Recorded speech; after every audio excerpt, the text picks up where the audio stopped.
हिला देने वाली खबर है। ये रील बना के ये देख रहे हैं आप, ये मुंबई में रेलवे स्टेशन पर रील बना रहा, ये रील देख रहे हैं आप, रील बना रहा था और ये वीडियो वायरल था।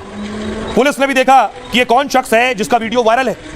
इसके बारे में जानकारी जुटाई, पुलिस इसके घर पर पहुंची। अगली तस्वीर देखिए जरा, पुलिस घर पहुंची, इसके बारे में पता किया तो देखिए हाथ और पैर हादसे में कट चुका था, हादसे में गवा चुका था हाथ और पैर। इसकी पूरी कहानी मैं आपको बताऊं कि आखिर कौन है ये लड़का, कौन है युवक और क्या हुआ इसके साथ, उन सब के लिए एक नजीर है। दो तस्वीरें आपके सामने। मुंबई का एक वीडियो सोशल मीडिया पर वायरल हुआ। वीडियो शिवड़ी स्टेशन का लड़के के स्टंट करने का था। ये लड़का ट्रेन में लटक कर वीडियो शूट कर रहा था और वीडियो सोशल मीडिया पर पहुंचा, वायरल हुआ। वायरल होते होते वीडियो रेलवे पुलिस तक पहुंचा। पुलिस ने जांच में लड़के का नाम और पता निकाला।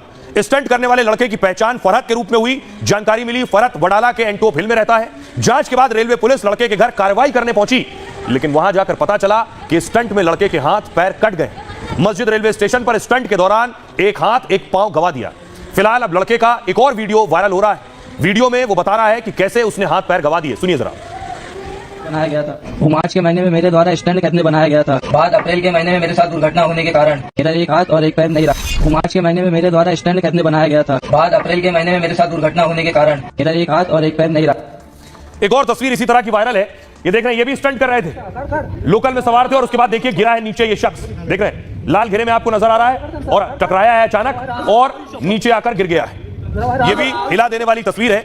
और आपको बताऊं कि आखिर सवाल ये है कि इस तरह के जो हादसे हो रहे हैं, ये हादसे सबक हैं उन सब के लिए जो इस तरह की खतरनाक स्टंट करते हुए रील बनाते हैं। आइए खबरों में आगे बढ़ते हैं। आज की एक और बड़ी खबर है और अच्छी खबर है।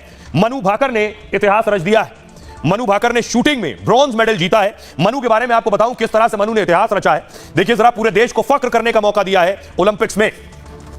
पेरिस ओलंपिक में मनु भाकर ने इतिहास रचा है। 10 मीटर एयर पिस्टल में कांस्य पदक जीता है।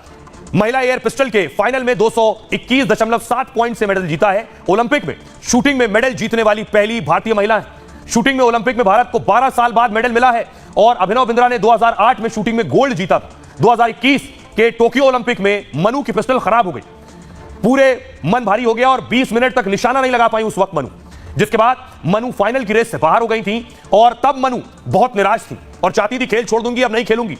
मनु ने अपनी पिस्टल अलमारी में रख दी थी और साथ ही साथ विदेश जाकर फैशन डिजाइनिंग करने की तैयारी कर ली थी कि अब गोली नहीं चलाऊंगी, लेकिन माता पिता ने उनको पूरा सहारा दिया। मनु ने फिर से शूटिंग का अभ्यास करना शुरू कर दिया, जिसके बाद आज देश के लिए पेरिस में मेडल जीता है मनु ने। कांस्य पदक जीतने के बाद मनु भाकर ने कहा है, मैं गीता बहुत पढ़ती हूं, इससे फोकस करने में मुझे मदद मिलती है। मनु हरियाणा के झज्जर की रहने वाली हैं। साथ ही शुरू में बॉक्सिंग और मार्शल आर्ट्स में उन्होंने हाथ आजमाए हैं। आर्चरी, टेनिस और स्केटिंग भी की है मनु ने, लेकिन मनु को सबसे ज्यादा शूटिंग में मजा आया है, जिसके बाद मनु शूटिंग को गंभीरता से लेने लगी हैं। इस कोचिंग की शिकायत बाकायदा पहले की गई थी। इसके जो हालात हैं, ये उसकी एक एप्लीकेशन है जिसमें साफ साफ लिखा है कि परमिशन ना होते हुए भी वहां कोचिंग चल रही थी। बेसमेंट में किस तरह से बिना एनओसी के क्लासरूम संचालित कर रहे हैं, बेसमेंट में ये पहले ही शिकायत दी जा चुकी थी, लेकिन इस शिकायत पर कोई विभाग जागा नहीं। अगर आपका बच्चा भी कोचिंग में पढ़ता है तो किन चीजों का ध्यान आपको देने की जरूरत है, यह मैं आपको बताता हूं। देश भर में 68,000 से ज्यादा कोचिंग सेंटर है और करीब 5 करोड़ बच्चे कोचिंग सेंटर्स में पढ़ते हैं। मतलब 5 करोड़ परिवार का कोचिंग से सीधा ताल्लुक है। अच्छी शिक्षा और भविष्य की तैयारी के लिए कोचिंग भेजते हैं, मगर कोचिंग सेंटर में सुरक्षा इंतजाम पर अब सवाल उठ रहे हैं। आपका बच्चा भी कोचिंग सेंटर जाता है तो कुछ बातों पर ध्यान दें। पहला, क्या कोचिंग सेंटर में आग से बचाव के पूरे इंतजाम हैं? मतलब किसी हादसे में आग लगी तो क्या बचाया जा सकेगा? पहली चीज ध्यान रखिए। कोचिंग सेंटर के पास भवन सुरक्षा प्रमाण पत्र होना चाहिए कि उसका स्ट्रक्चर, उसकी बिल्डिंग भी पूरी तरह सुरक्षित है। दूसरी चीज, तीसरी, मतलब किसी जर्जर या कमजोर इमारत में तो कोचिंग नहीं चल रही है। कोचिंग सेंटर में रोशनी, प्रकाश और वेंटिलेशन का पूरा इंतजाम है या नहीं, ताकि लगातार घंटों रहने से सांस लेने में कोई परेशानी ना हो। कोचिंग सेंटर में सीसीटीवी कैमरे, मेडिकल किट होनी चाहिए। कोचिंग सेंटर के लिए सरकार ने हाल में नियम बनाए। 16 साल से कम उम्र के छात्रों को दाखिला नहीं दिया जा सकता है।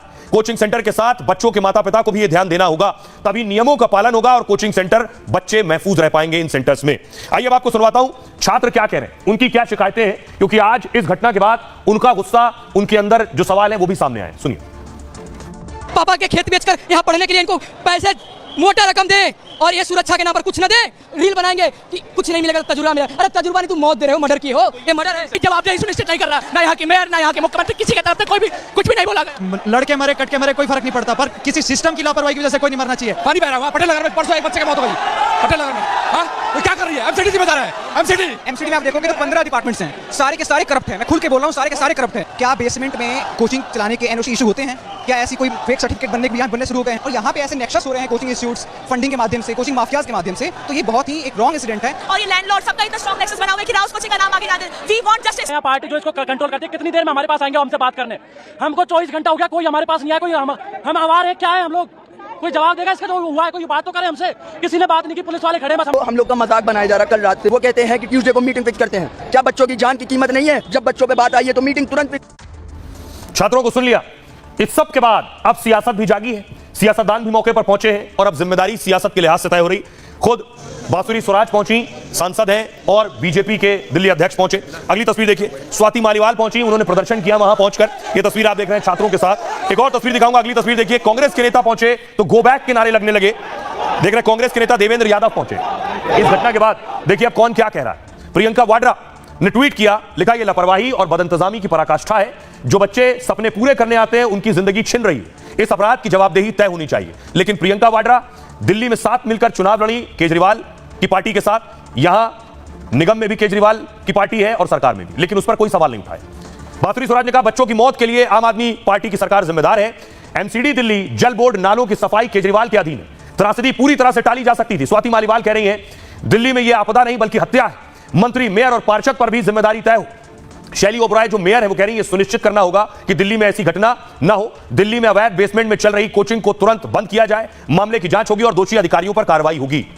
सबने अपनी अपनी जिम्मेदारी तय कर ली है इस बयान के साथ। लेकिन इससे पहले मुखर्जी नगर में आग लगी, कोई सीख नहीं ली गई। अब बेसमेंट में पानी भरने से 3 छात्रों की मौत हो गई। सुनिए सियासतदानों को। इन बच्चों की मौत के जिम्मेदार पूर्ण तरह केजरीवाल सरकार और स्थानीय विधायक दुर्गेश पाठक जी हैं, जिन्होंने क्रिमिनल नेग्लिजेंस करी है। हम ये डिमांड करते हैं कि नैतिकता के आधार पर माननीय मंत्री आतिशी जी को इस्तीफा देना चाहिए।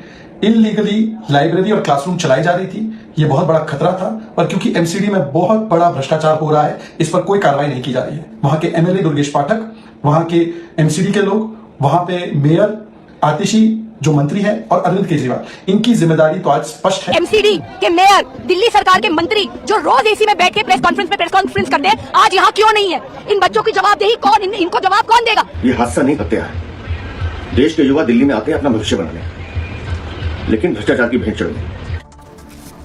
और आइए खबरों में आगे बढ़ते हैं। आज की अगली एक और खबर है सियासत से जुड़ी। योगी का प्रेजेंटेशन, प्रधानमंत्री